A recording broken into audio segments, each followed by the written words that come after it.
காஞ்சிபுரம் மாநகராட்சிக்கு உட்பட்ட பகுதிகளில் மக்களுடன் முதல்வர் திட்டத்திற்கான சிறப்பு மனுக்கள் பெறும் நிகழ்வினை எம்எல்ஏ, எம்பி உள்ளிட்டோர் துவக்கி வைத்தனர்.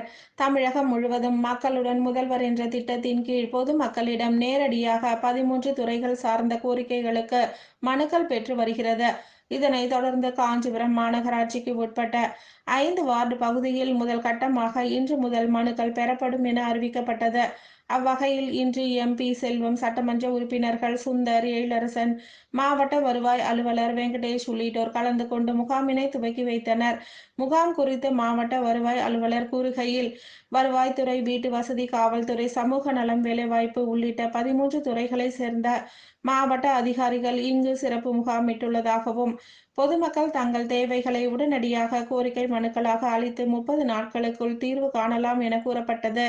இம்முகாமில் துவக்க நிகழ்ச்சியில் தனது வீட்டு மின் இணைப்பு பெயர் மாற்றம் குறித்தும் இறப்பு சான்றும் கேட்டு மனு அளித்த நிலையில் 5 நிமிடங்களில் இது குறித்த மனு பரிசீலிக்கப்பட்டு உடனடியாக பெயர் மாற்றம் செய்யப்பட்டு அதற்கான சான்றிதழ் மனுதாரருக்கு அளிக்கப்பட்டது.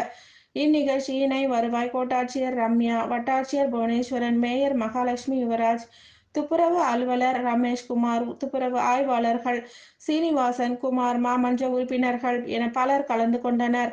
மேலும் வந்திருந்த அரசு அலுவலர்கள், பொதுமக்கள் ஆகியோருக்கு சிறப்பு மருத்துவ முகாமும் நடைபெற்றது.